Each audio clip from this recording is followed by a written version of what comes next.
नमस्कार, आप देख रहे हैं यूके 24 न्यूज और मैं हूं आपके साथ रश्मि पांडे। पेश है देश प्रदेश की कुछ बड़ी खबरें।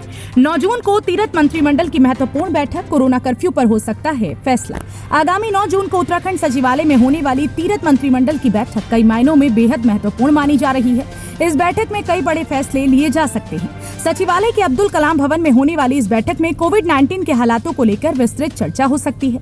इसके अलावा इस कैबिनेट बैठक में प्राधिकरण में नक्शा पास कराने को लेकर संशोधन के अलावा कर्मचारियों की सेवा नियमावली से जुड़े हुए कई अहम विषय आ सकते हैं। अब ताउम्र होगी टेट सर्टिफिकेट की मान्यता।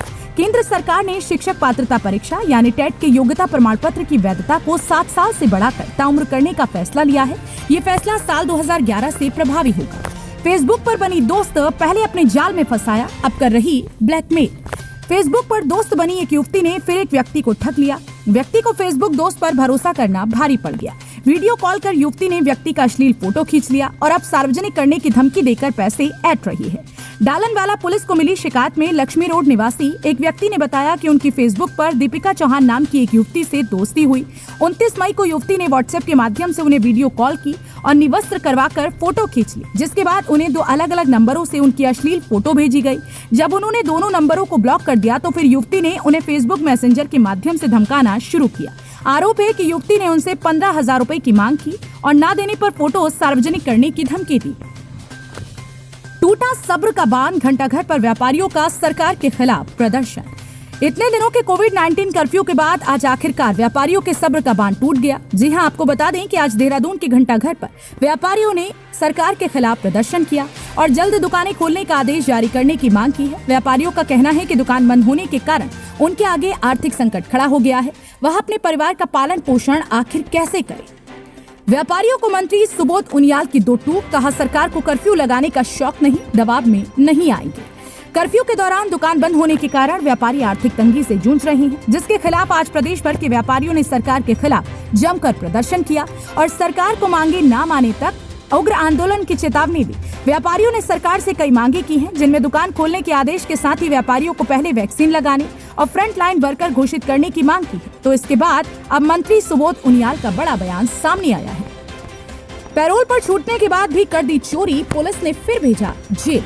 नैनीताल में कई दिनों से शहर के कई मॉल में एसी की कॉपर की तार की चोरी का खुलासा हो गया है। पुलिस ने आरोपियों को गिरफ्तार कर जेल भेज दिया है। आरोपी पहले भी चोरी के मामले में जेल गए थे और पैरोल पर रिहा होने के बाद दोबारा चोरी की वारदात को अंजाम दिया। साइबर सेल ने लिया तत्काल एक्शन, लौटाई सेना के जवान की लूटी गई रकम। कोरोना काल के दौरान साइबर ठगी की घटनाएं बढ़ी हैं। इस बार साइबर ठगी का शिकार सेना का एक जवान है, जिसके खाते से साइबर अपराधी ने 2 लाख से ज्यादा की रकम उड़ा ली। डीएमए की अर्जी पर रामदेव को दिल्ली हाईकोर्ट का नोटिस, कोरोनिल के झूठे प्रचार का था आरोप। दिल्ली हाईकोर्ट ने बाबा रामदेव की ओर से कोरोनिल दवाई को लेकर कथित झूठे दावे पर रोक लगाने की मांग करने वाली दिल्ली मेडिकल एसोसिएशन की याचिका पर सुनवाई की। बाबा रामदेव को नोटिस जारी किया गया है। जस्टिस सी हरिशंकर की बेंच ने ट्विटर समेत कई सोशल मीडिया संगठनों को भी नोटिस जारी किया है। इस मामले पर अगली सुनवाई 13 जुलाई को होगी। रुद्रपुर में स्मैक के साथ एक आरोपी गिरफ्तार, 2.50 लाख का माल बरामद। उत्तराखंड में अवैध नशे के काले कारोबार पर पूरी तरह से लगाम नहीं लग पा रही, हालांकि पुलिस लगातार कार्यवाही कर रही है। गुरुवार को भी रुद्रपुर कोतवाली पुलिस ने 2.5 लाख के स्मैक के साथ एक आरोपी को गिरफ्तार किया। आरोपी यूपी से स्मैक लाकर उत्तराखंड में बेचता था। राजकीय जूनियर हाई स्कूल में धांधली पर शिक्षा अधिकारी ने दिए जांच के आदेश। हरिद्वार के हजारा ग्रांट के राजकीय जूनियर हाई स्कूल में पैसों की धांधली करने का मामला सामने आया है। शिक्षा अधिकारी ने जांच के आदेश दिए हैं, दोषी पर कार्यवाही की जाएगी। डोबरा चांठी पुल के दोनों एंकर में पड़ी दरार ठीक करने का काम शुरू। दिल्ली के सेंट्रल रिसर्च इंस्टीट्यूट से जांच रिपोर्ट आने के बाद डोबरा चांठी पुल के दोनों एंकर में पड़ी दरार को ठीक करने का काम शुरू हो गया है। देहरादून दिल्ली हाईवे पर बने टोल प्लाजा को फ्री करने की मांग किसानों ने दिया धरना। देहरादून दिल्ली हाईवे पर बहादुराबाद में बने टोल प्लाजा का किसानों ने विरोध किया है। आज भारतीय किसान यूनियन के बैनर तले किसानों ने टोल प्लाजा पर पहुंचकर धरना प्रदर्शन किया। इस दौरान किसानों ने टोल को उनके लिए फ्री करने की मांग की है। कोरोना से माता पिता के बाद अब पुत्र की मौत, मचा कोहराम। हल्द्वानी में कोरोना महामारी की दूसरी लहर अब भले ही धीरे धीरे कम हो रही है, लेकिन इस महामारी ने कई परिवारों को उजाड़ कर रख दिया। वहीं कोरोना महामारी में कई बच्चे अनाथ हो गए हैं। इसी क्रम में लालकुआ से एक दुखद समाचार सामने आया है, जहां एक ही परिवार के 3 सदस्यों की कोरोना से मौत हो गई। ट्रक ने मारी स्कूटी सवार दंपति को टक्कर, हादसे में महिला की मौत। देहरादून से खबर है, थाना रायपुर क्षेत्र के अंतर्गत महाराणा प्रताप चौक के पास एक ट्रक और स्कूटी की जोरदार टक्कर हो गई। हादसे में स्कूटी पर पीछे बैठी महिला की मौके पर ही मौत हो गई। स्थानीय लोगों ने पुलिस को सूचना दी। मौके पर पहुंची पुलिस ने शव को कब्जे में लेकर पोस्टमार्टम के लिए भेज दिया। ट्रक ड्राइवर के खिलाफ मुकदमा दर्ज कर गिरफ्तार कर लिया। मेडिकल स्टोर संचालक ने गोली मारकर की आत्महत्या, नुकसान से था परेशान। हरिद्वार के ज्वालापुर कोतवाली क्षेत्र में एक मेडिकल स्टोर संचालक ने गोली मारकर आत्महत्या कर ली। इस शख्स का नाम दीपक चौहान था और पास ही के फेरूपुर गांव का ये रहने वाला था। दीपक का जटवाड़ा पुल के पास मेडिकल स्टोर है। परिजनों से मिली जानकारी के अनुसार दीपक काफी दिनों से मानसिक रूप से परेशान चल रहा था। उसने लॉकडाउन से पहले कपड़े का काम भी शुरू किया था, जिसमें उसे काफी नुकसान हुआ था। कॉम्प्लेक्स की दुकान में लगी भीषण आग, सामान जलकर हुआ राख। देहरादून में कॉम्प्लेक्स की दुकान में देर रात भीषण आग लग गई। आग से लाखों रुपए के बिजली के उपकरण जलकर राख हो गए। श्रीनगर में सामान्य मरीजों के लिए बेस अस्पताल खोलने की तैयारी। राजकीय मेडिकल कॉलेज के बेस अस्पताल को अब गंभीर मरीजों के लिए खोलने की तैयारी की जा रही है। बेस अस्पताल को कोविड अस्पताल बनाया गया है, जिसके चलते यहां सिर्फ अब तक कोविड मरीजों को ही भर्ती किया जा रहा था, लेकिन अब इसे दोबारा सामान्य मरीजों के लिए खोला जा सकता है। सरकारी सस्ता गल्ले की दुकानों में बिक रही एक्सपायरी दाल हरकत में आया विभाग। प्रदेश के हर नागरिक को पौष्टिक आहार मिल सके, इसके लिए मुख्यमंत्री दाल योजना के तहत खाद्य आपूर्ति विभाग की ओर से सरकारी सस्ते गल्ले की दुकानों में दालें भी उपभोक्ताओं को दी जाती हैं। लेकिन देहरादून के कुछ सरकारी सस्ते गल्ले की दुकानों में लोगों को एक्सपायरी दाल बेचने का मामला सामने आया है। नवविवाहिता महिला ने संदिग्ध परिस्थितियों में फांसी लगाकर की आत्महत्या। देहरादून से खबर है, जहां चंदन नगर में नवविवाहिता महिला ने संदिग्ध परिस्थितियों में फांसी लगाकर आत्महत्या कर ली।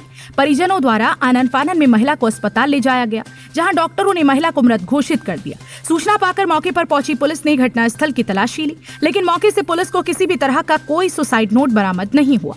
पुलिस आत्महत्या के कारणों की जाँच कर रही है। उधम सिंह नगर से खबर है, जहां डीएम ने जसपुर व काशीपुर सरकारी अस्पताल का किया निरीक्षण। डीएम रंजना राजगुरु ने जसपुर में सामुदायिक स्वास्थ्य केंद्र का निरीक्षण किया। इस दौरान डीएम ने चिकित्सा अधिकारी को आवश्यक दिशा निर्देश दी। वहीं उन्होंने काशीपुर की राजकीय चिकित्सालय का भी निरीक्षण किया। पुलिस ने 3 चोरों को किया गिरफ्तार, भेजा जेल। खटीमा की झनकैया थाना पुलिस ने कुछ दिन पूर्व में हुई चोरी का खुलासा करते हुए 3 चोरों को गिरफ्तार किया है। झनकैया पुलिस ने भुड़ाई गांव में उजाला ग्राम संगठन के भवन से पंखे चोरी करने के मामले में इन्हें गिरफ्तार किया, जिसकी तहरीर चंद्रकला द्वारा थाने में दर्ज करवाई गई थी। उत्तरकाशी की संविदा कंसवाल ने माउंट लहौत्से किया फतेह। बुधवार को निम में अस्थायी इंस्ट्रक्टर पद पर तैनात उत्तरकाशी की संविदा कंसवाल ने माउंट लहौत्से चोटी को फतेह किया है। संविदा की सफलता पर माता पिता काफी खुश हैं। हरिद्वार में शादी का झांसा देकर दुष्कर्म करने का आरोप, छत से कूदी युवती। हरिद्वार के ज्वालापुर क्षेत्र में एक युवती के छत से कूदने और घायल होने का मामला सामने आया है। युवती ने एक युवक पर गंभीर आरोप लगाया है। आरोप है कि युवक ने पहले शादी का झांसा देकर युवती से दुष्कर्म किया और फिर शादी से इनकार कर दिया। ये जानकर युवती चौंक गई और वो छत से कूद गई। कोरोना काल में परेशान हुए चालक, सरकार को दी गाड़ियों में आग लगाने की चेतावनी। कोरोना काल में प्राइवेट नौकरी करने वाले हर किसी के आगे आर्थिक संकट खड़ा हो गया है। व्यापारियों से लेकर टैक्सी चालक, प्राइवेट बस चालकों के आगे परिवार के पालन पोषण का भारी संकट खड़ा हो गया है। आज देहरादून में व्यापारियों ने सरकार के खिलाफ हल्ला बोल दिया और वहीं लक्सर के सुल्तानपुर में टेम्पो ट्रेवल्स गाड़ियों के मालिकों ने आज अपनी गाड़ियों को खड़ा कर सरकार से 8 सूत्रीय मांगों को लेकर सरकार के खिलाफ प्रदर्शन किया और नारेबाजी की। दून एक्सप्रेस में युवती के अपहरण की सूचना से हड़कंप, पुलिस पहुंची तो पता चली सारी सच्चाई। दरअसल किसी ने अफवाह फैलाई कि हावड़ा से देहरादून जाने वाली दून एक्सप्रेस में युवती का अपहरण कर लिया गया है। इसकी सूचना की जांच की गई तो पता चला कि लखनऊ के एक युवक ने पुलिस कंट्रोल रूम को फोन करके सूचना दी थी कि एक युवती को अपहरण करके दून एक्सप्रेस ले जाया जा रहा है। रात 12:15 पर ट्रेन के मुरादाबाद स्टेशन पर पहुंचते ही जीआरपी व आरपीएफ की टीम भी पहुंची तो पता चला कि युवती परिलार के साथ देहरादून जा रही थी। पूछताछ में बताया कि युवती नाबालिग है। एक युवक उसे भगा कर ले गया था। लड़की के माता पिता ने युवक के खिलाफ मुकदमा दर्ज कराया था। पुलिस ने युवक को गिरफ्तार कर जेल भेजा था। साथ ही किशोरी को नारी निकेतन भिजवा दिया था। उसी युवक ने किशोरी के अपहरण की झूठी सूचना दी थी। देहरादून में 23 साल की नवविवाहिता ने फांसी लगाकर की आत्महत्या। 1.5 महीने पहले हुई थी शादी। देहरादून के चंदन नगर नई बस्ती में एक नवविवाहिता ने फांसी लगाकर आत्महत्या कर ली। परिजनों को क्या पता था कि जिस बेटी को वो दुल्हन बनाकर विदा कर रही हैं, ठीक 1.5 महीने बाद उसका शव उन्हें देखने को मिलेगा। इस खबर से परिवार में कोहराम मच गया है। सूचना पाकर मौके पर पहुंची पुलिस शव को कब्जे में लेकर पोस्टमार्टम के लिए भेज दिया। वहीं दूसरी ओर मृतका के परिजनों ने ससुराल पक्ष पर कई गंभीर आरोप लगाए हैं। कैदियों को जेल से मिली रिहाई, परिवार वालों ने घर से लौटाए। उत्तराखंड में कोरोना संक्रमण के बीच हाई पावर कमेटी द्वारा कैदियों को 3 महीने के पैरोल पर रिहा किया जा रहा है। पिछले साल भी कोर्ट के निर्देश के बाद नैनीताल जनपद से 288 कैदियों को पैरोल पर रिहा किया गया था, जिनमें 157 कैदी ऐसे हैं जो पैरोल अवधि खत्म होने के बाद भी वापस जेल नहीं आए हैं। इसी तरह की कुछ और खबरों से खुद को रखने के लिए अपडेट तुरंत सब्सक्राइब करें आपका अपना YouTube चैनल UK24 न्यूज।